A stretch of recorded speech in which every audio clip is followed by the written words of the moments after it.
بسم الله الرحمن الرحيم. الحمد لله رب العالمين، وأصلي وسلم على أشرف الأنبياء والمرسلين نبينا محمد عليه وعلى آله أفضل الصلاة وأتم التسليم.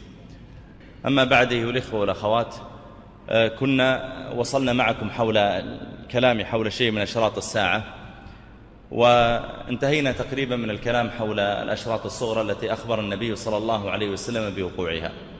وقد جاء في الحديث الذي تقدم معنا أن النبي عليه الصلاة والسلام أخبر بأن أشراط الساعة كالعقد المنظوم، إذا سقط أولها تبعه آخرها. أول علامات الساعة الكبرى هو المهدي الذي أخبر النبي صلى الله عليه وسلم بظهوره. قال ابن القيم رحمه الله، يقول: لماذا كان من نسل الحسن؟ ليش ما صار من نسل الحسين مثلا؟ الحسن تعلمون أن بعد ما انتهت الحرب، الخلاف الذي وقع بين علي ومعاوية رضي الله عنهما وعن جميع الصحابة، واغتيل علي رضي الله عنه، بايع أهل المدينة الحسن ابن علي، وكان أصلا في مشكلة بين الخليفة اللي في المدينة اللي هو علي رضي الله عنه وبين الخليفة اللي في الشام في دمشق اللي هو معاوية رضي الله عنه. فالحسن لأجل أن يخمد هذه الفتنة والخلاف ماذا فعل؟ تنازل عن الخلافة. كم استمر الخليفة؟ 6 أشهر ثم تنازل عن الخلافة. فيقول ابن القيم إن الله تعالى لأن الحسن تنازل عن الخلافة لحقن دماء المسلمين، كافأه الله تعالى بأن جعل من ذريته الخليفة الذي يجتمع الناس عليه. مدة حكمه هي 7 سنين، يملأ الأرض خلالها عدلا كما ملئت ظلما وجورا، وتنعم الأمة في عهده نعمة عظيمة، تخرج الأرض نباتها وتمطر السماء قطرها، ويعطي المال بغير عدد.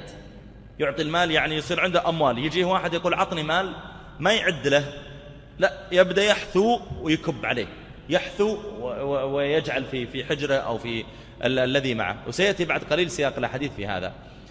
من أين يخرج المهدي؟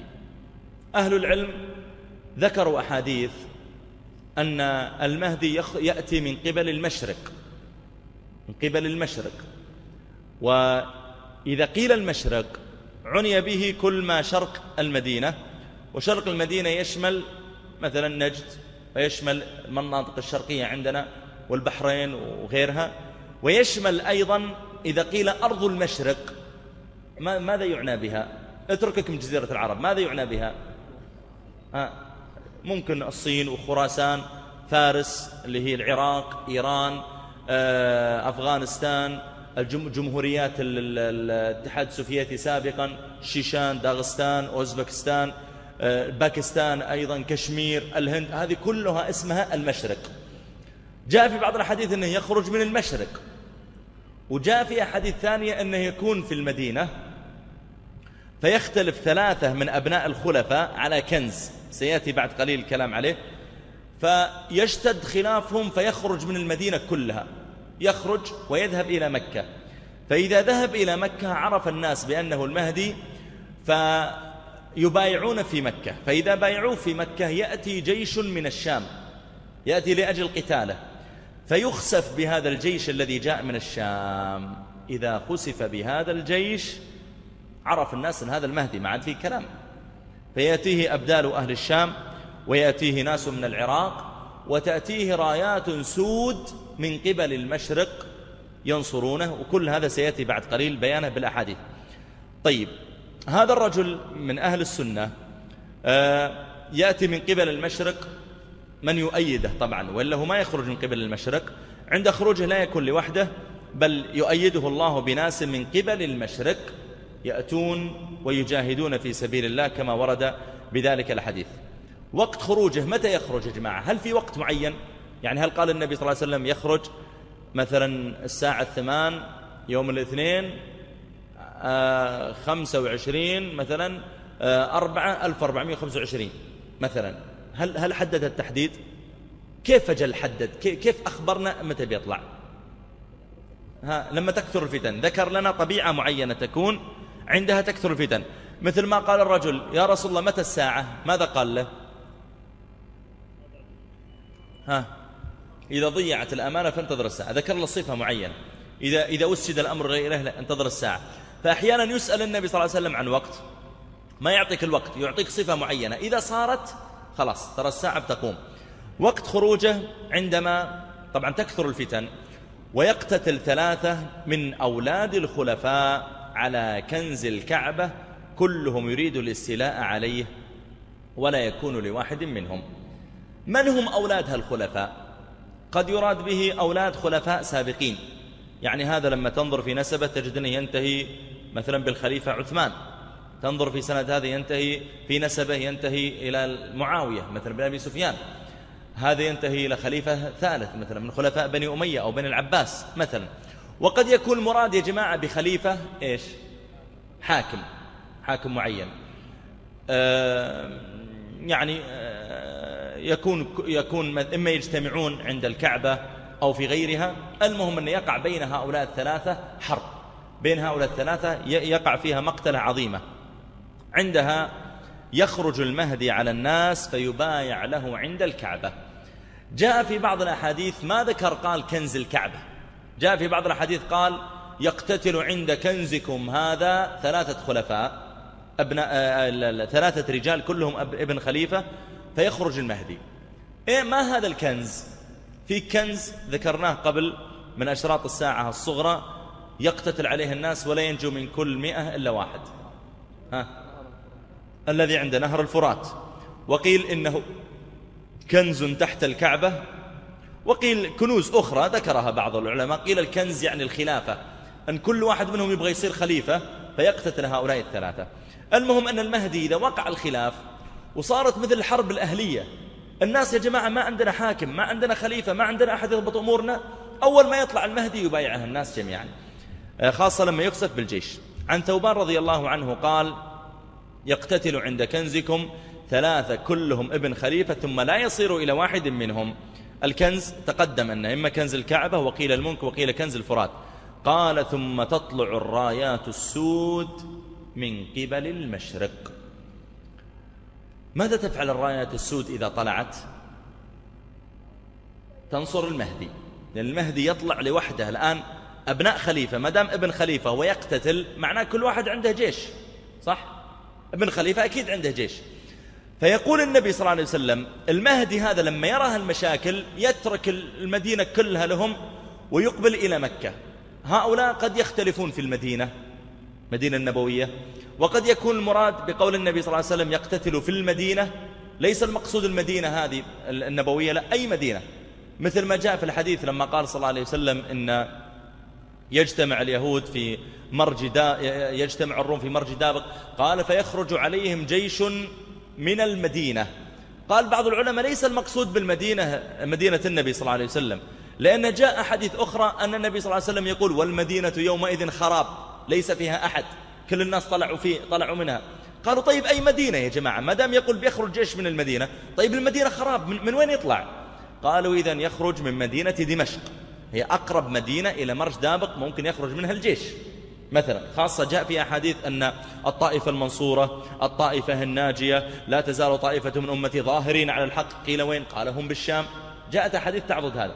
فلما يقول يا جماعة أن المهدي يخرج من المدينة إلى مكة، ترى ليس شرطا أن تكون مدينة النبوية، يمكن أي مدينة في العالم ما تدري يخرج، أهم شيء أنها مدينة وليست بادية وليست قرية، لا، مدينة فيها ناس وله أتباع، يخرج منها ويذهب إلى مكة يفر بدينه، أترك لكم المشاكل وأترك لكم كذا، ثم تأتي الرايات السود لنصرته. اسمع ماذا قال صلى الله عليه وسلم في الحديث. قال صلى الله عليه وسلم تطلع الرايات السود من قبل المشرق. ركز معي في الحديث كيف رتب. يقتتل عند كنزكم 3 كلهم ابن خليفة ثم لا يصير إلى واحد منهم. ما هو اللي لا يصير إلى واحد؟ الكنز. قال ثم تطلع الرايات السود من قبل المشرق. قال فيقتلونكم قتلا لم يقتله قوم. طيب من هم اللي يقتلونكم قتلا؟ الرايات السود يبدأون يقاتلون هؤلاء اللي اختلفوا على الكنز اللي يفصل بينهم المهدي مع الرايات السود. قال ثوبان ثم ذكر شيئا لا أحفظه فقال فإذا رأيتموه فبايعوه ولو حبوا على الثلج. رواه ابن ماجه وهو حديث صحيح. كل الحديث اللي أسوقها عموما صحيحة، وسأسوق في الأخير بعض الحديث الضعيفة التي وردت عن المهدي. إذن النبي صلى الله عليه وسلم يقول إذا جاءكم المهدي وجاءت الرايات السود بايعوه. طيب يا جماعة، لماذا اختاروا أن تكون الرايات سود؟ وكيف نجمع بين خروجه في مكة ومجيء الرايات السود من خراسان؟ ماذا نعني بخراسان؟ المشرق. خراسان تعني فارس، وخراسان تعني إيران، باكستان، الجمهوريات روسيا، وهذه كلها تسمى خراسان. طيب هو بيطلع في مكة، إيش دخل خراسان؟ من الذي يأتي من خراسان؟ المهدي ولا من؟ الرايات السود التي ماذا تفعل؟ تنصره. والمهدي يكون في مكة. إذن أولئك يسمعون بالمهدي أنه الآن في مكة، فتأتي الرايات السود لأجل نصرته. طيب، ولماذا؟ طبعا قول النبي صلى الله عليه وسلم ولو حبوا على الثلج قد يعني شيئا بأن الرايات السود يكون في طريقها ثلج فتأتي عبر جبال. قد يكون هذا موجودا حقيقة، وقد يكون أيضا كلام ذكر بعض الشراح. وقد يكون قول صلى الله عليه وسلم ولو حبوا على الثلج، لاحظ ما قال، كان ممكن يمثل بمثال ثاني أقرب للصحابة، ولا مثل إيش؟ عطوني شيء يصعب الحبو عليه. على الشوك مثلا، ما قال حبوا على الشوك أو الأحجار أو الحرة أو الرماد مثلا أو الجمر. ليش اختار الثلج مع أن الصحابة ما عندهم ثلج؟ ليش اختار الثلج؟ قد يدل هذا على ما ذكر بعض من تكلم على شرح الحديث، أن أولئك أصلا يكون في طريقهم جبال تكون ثلج، وأنهم قد يأتون من خلال الجبال. طيب لماذا الراية التي يحملها المهدي تكون سوداء اللون؟ هي راية النبي صلى الله عليه وسلم. قال ابن كثير يؤيد بناس من أهل المشرق ينصرونه ويقيمون سلطانه ويشيدون أركانه، وتكون راياتهم سود أيضا، وهو زي عليه الوقار، لأن راية رسول الله صلى الله عليه وسلم كانت سوداء يقال لها العقاب، لذلك يأتي هؤلاء برايات سود. روى الحاكم بسند صحيح عن أبي سعيد الخدري قال صلى الله عليه وسلم يخرج في آخر أمتي المهدي يسقيه الله الغيث وتخرج الأرض نباتها. إذا مجيء المهدي يا جماعة يكون في فائدتين، فائدة للدين وفائدة للدنيا. ما هي فائدة الدين؟ أن يجمع الناس وينشر الحق وينصر المؤمنين يقلب الجور عدلا. طيب، وفائدة الدنيا؟ تخرج الأرض نباتها وزرعها. وجاء في بعض الأحاديث أن اللقحة من الغنم تكفي الفئام، يعني الشاة تكفي قبيلة يأكلونها، وأن الجمع يأكلون الرمانة ويستظلون بقحفها. الرمانة يجتمع عليها 15-20 يأكلونها، وإذا خلصوا قلبوها واستظلوا تحتها بقحفها. هذا جاء في بعض الحديث الثابتة، وقد يكون هذا في زمن المهدي. ثم قال صلى الله عليه وسلم ويعطي المال صحاحا، أي تسوية بين الناس، وتكثر الماشية. هذا كله متى؟ في زمن المهدي. قال وتعظم الأمة. تعظم الأمة، إيش المقصود بها؟ إما تقوى شوكتها ويصل لها شأن، أو أنها تكثر يصبح الناس آمنون. يعني الآن حتى طبعا المهدي ذكرت لكم أنه يخرج وهو الذي يقود المسلمين في أي معركة؟ الكبيرة اللي بين الروم، وتلك المعركة أصلا ما تقع إلا بعد ما يتسلط الروم. فقد يكون المسلمون أنفسهم يعني قل نسلهم وبدأ الأمراض تنتشر فيهم وبدأ عدد المسلمين يقل. فقال صلى الله عليه وسلم المهدي إذا خرج تعظم الأمة، يصبح الناس يكثرون ويتناسلون، يعيش 7 أو 8. ما هي العلامة اللي بعد المهدي على طول؟ الدجال. يعيش 7 أو 8. يعيش المهدي إلين يطلع الدجال، والدجال يستمر في الناس 40 يوم كسنة، يوم كشهر، يوم كجمعة، سار أيام كأيامكم. يعني لما تحسبها تطلع قرابة سنة وشهرين تقريبا. هذا نزول فترة الدجال من يوم ينزل إلى أن يقتله من؟ عيسى. المهدي وقت وجود الدجال يوجد المهدي.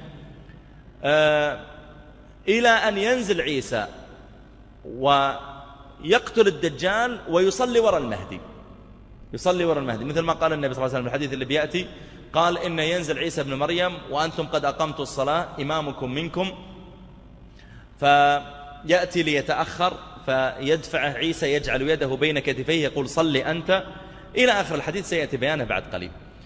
وفي رواية قال صلى الله عليه وسلم بعد المهدي ثم لا خير في الحياة بعده.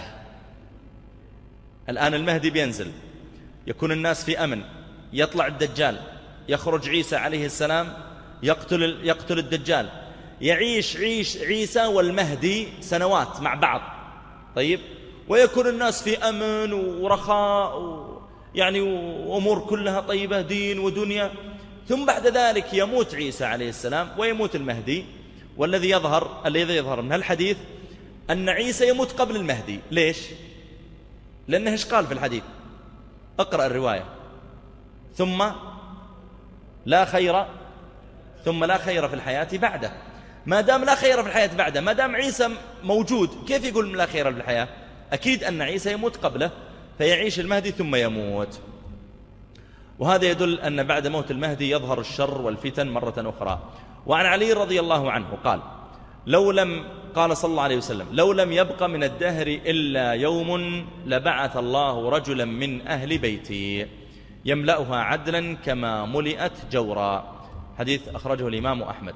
قال الشيخ بن باز رحمه الله يقول أمر المهدي معلوم، والأحاديث فيه مستفيضة بل متواترة متعاضدة، وقد حكى غير واحد من أهل العلم تواترها، وتواترها تواتر معنوي لكثرة طرقها واختلاف مخارجها وصحابتها واختلاف رواتها وألفاظها، فهي بحق تدل على أن هذا الرجل موعود به أمر ثابت وخروجه حق، وهو محمد بن عبد الله العلوي الحسني.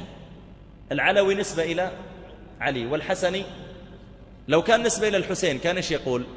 الحسيني. قال وهذا الإمام من رحمة الله عز وجل بالأمة في آخر الزمان يخرج فيقيم الحق ويقضي على الظلم إلى آخره. الأحاديث جاءت كثيرة جدا في المهدي. هذه الأحاديث سأسوق لكم الآن أيها الإخوة والأخوات قرابة 10 أحاديث، كلها نصوص تبين كيف يخرج المهدي وماذا كيف يتصرف مع الناس، كيف يتعامل معهم. هذه الأحاديث منها ما جاء فيه النص على المهدي، يعني قال المهدي بها النص، ومنها ما جاء ذكر صفته، مثل قوله يأتي في آخر الزمان خليفة يجتمع عليه الناس يملأها عدلا، ما قال المهدي بس ذكر صفته، نقول إذن ما تنطبق إلا على المهدي. سأذكر هنا بعض الأحاديث وهي كافية في إثبات ظهوره في آخر الزمان. وخروج المهدي هو علامة من علامات الساعة. عدد الأحاديث التي جاءت في المهدي قرابة 50 حديثا، حتى بس إذا سمعت من يكذب تحتج عليه بهذا. ترى في ناس من المشايخ الفضلاء كذبوا بخروج المهدي، وحجتهم في هذا سيأتي بعد قليل ذكر بعض الأسماء ممن يعني طبعا أذكر الأسماء لا فضيحة لهم، لكن ذكروها في كتبهم. لما تقرأ كتاب مثلا عن انشراط الساعة ويذكر مؤلفه المهدي ثم يقول وهذا ليس بصحيح، إنما قصد النبي صلى الله عليه وسلم هداية تنتشر في الناس في آخر الزمان، في الحقيقة أنه ينكر خروج المهدي. طيب ولا حديث، فلا يعني طبعا ذم العالم اللي قاله، لا، علماء نضعهم فوق رؤوسنا، وكون العالم أخطأ في مسألة لا يعني أنه يسقط.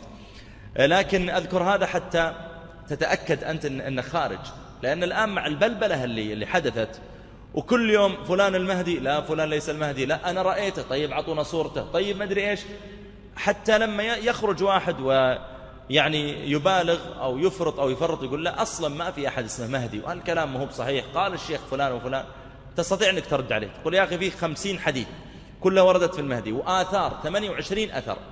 ماذا نعني بالآثار؟ كلام الصحابة، ابن مسعود، ابن عباس، أبي هريرة إلى آخره.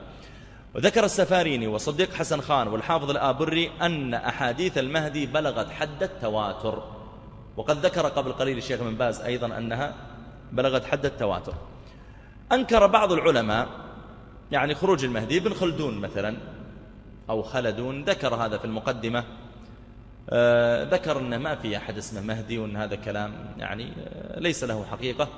ثم ذكر في موضع آخر قال وقد جاءت أحاديث كثيرة في المهدي لكنها ضعيفة، ثم قال واجتماعها يعني أن لذلك أصل.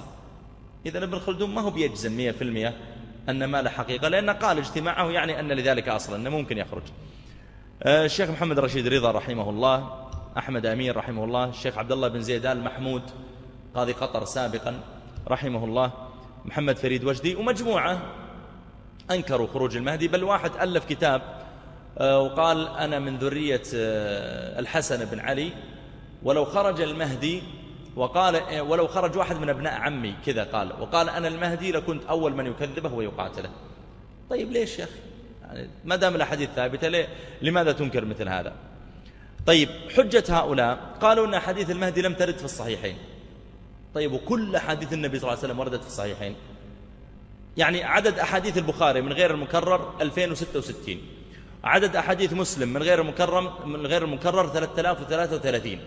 يعني وفيه متفق عليه بين البخاري ومسلم. يعني يمكن لو ترى من فرد به البخاري ومن فرد به مسلم وتجمعه قد لا يصل يمكن إلى 4000 حديث تقريبا.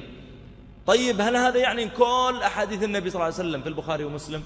يا أخي مسند الإمام أحمد فيه 30,000 حديث كلها حطها على جنب وقد روى أحاديث المهدي. الترمذي شوف كم حديث فيه، النسائي، ابن ماجه، السنن مختلفة والمسانيد إلى غير ذلك كلها والمعاجم كلها قد ورد فيها حديث، كلها تسقطها على جنب.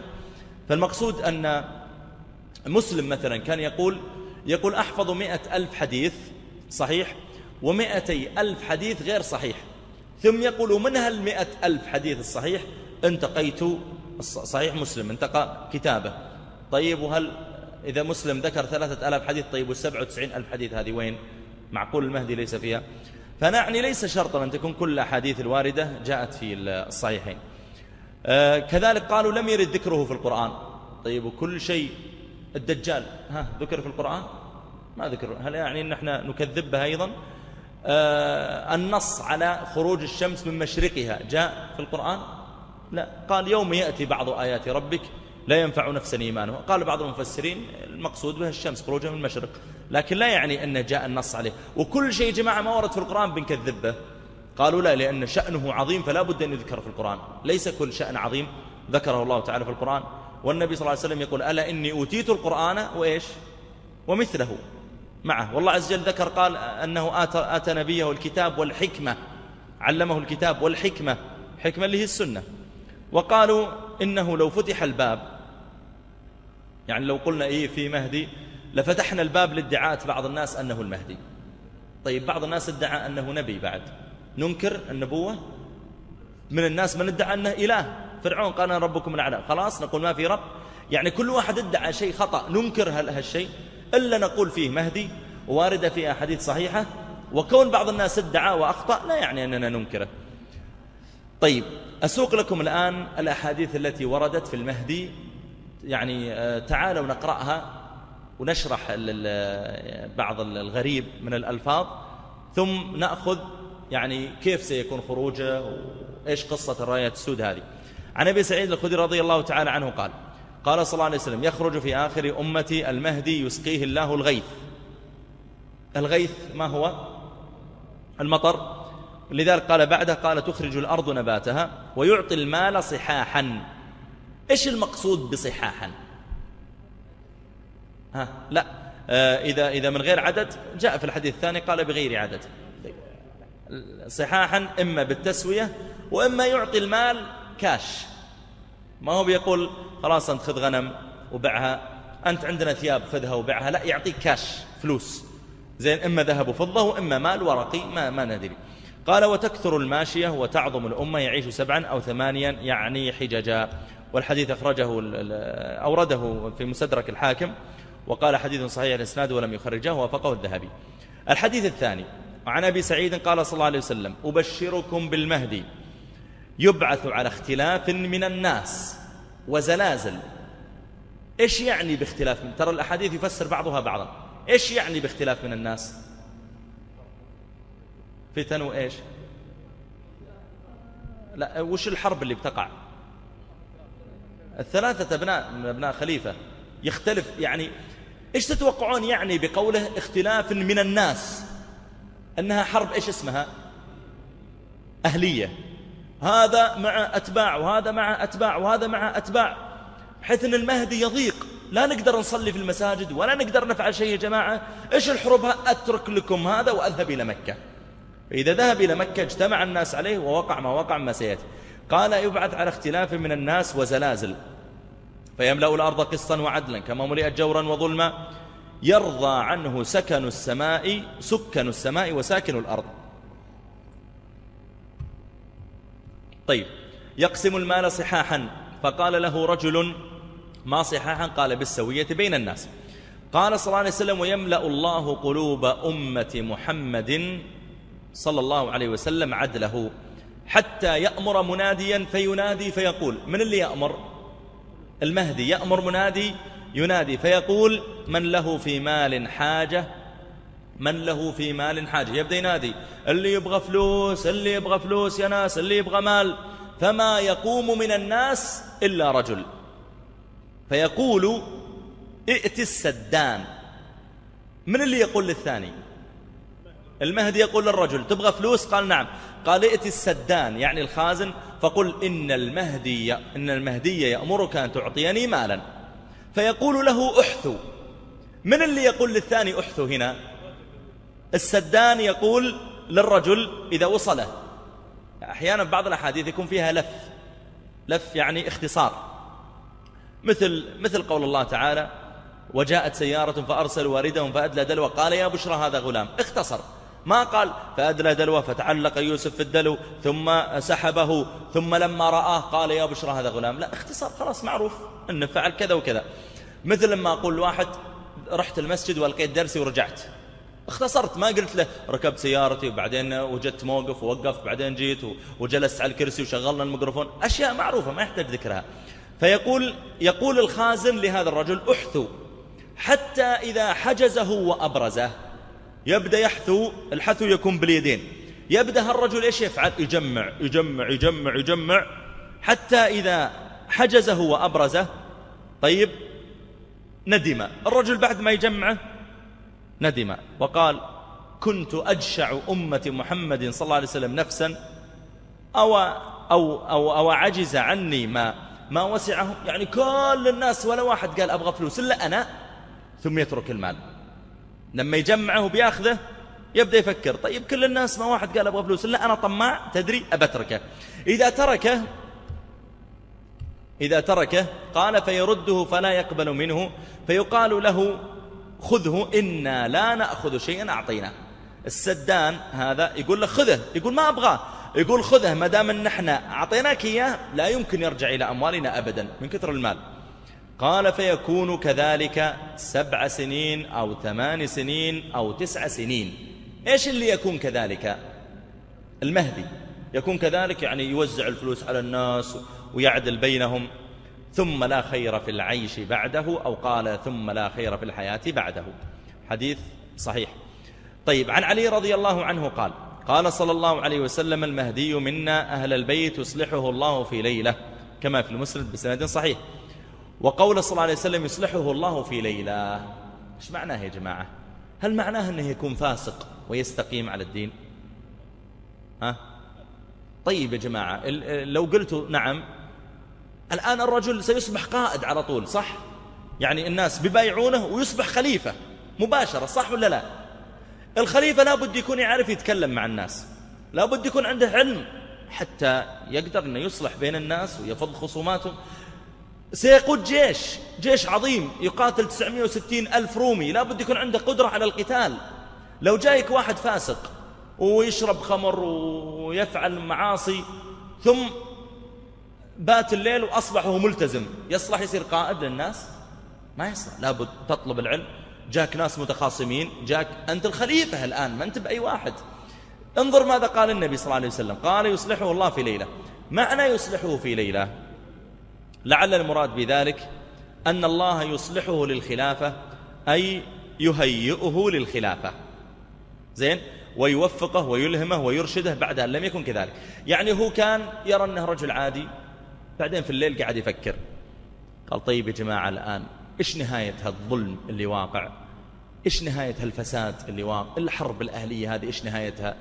تدري ليش ما أطلع المكة بس وأتعبد، يبدأ يتخذ قرار معين، أتعبد وإن شاء الله تعالى يعني يكون لي أتباع ويكون بيننا تعاون على الخير وأبقى في مكة. يبدأ الرجل يتخذ قرارا معينا يصلحه الله للخلافة، يهيئه، يلهمه، يرشده، بعد أن لم يكن كذلك. وقال بعض أهل العلم، قال القاري في المرقات، قال أن يصلح أمره ويرفع قدره في ليلة واحدة أو في ساعة واحدة من الليل. يعني يكون معروف عند الناس أن فلان طالب علم لكنه عادي، أو في ناس ما يعرفونه، أو وسائل الإعلام ما أبرزته مثلا، ثم في ليلة واحدة يحصل شيء يبرز ويخرج للناس، فإذا خرج المكة صار الناس يعرفونه، ويتفق على خلافة أهل الحل والعقد فيها. وهذا معناه قطعا أن المهدي لن يعرف نفسه أنه المهدي حتى يبايعه الناس، وليس قطعا بطالب للخلافة ولا يظن أنه أهل لها. المهدي ترى يا جماعة ما يطلع وينشر في الانترنت أنا ترى المهدي يبايعوني وارسلوا لي إيميلات تؤيدوني فيها، لا، ما يدعو الناس إليه، بدليل أنه يهرب في مكة، يبدأ الناس يلزمونه بالبيعة حتى يبايع له بين الركن والمقام وهو كاره. طيب، بعد ما يبايع له تأتي بعد ذلك الأبدال من كل مكان ويبايعون على ما هو عليه. أسأل الله لي ولكم توفيق والسداد، وأن يجمع أمر هذه الأمة وأن يصلح حال هذه الأمة، والله أعلم، وصلى الله وسلم وبارك على رسول الله.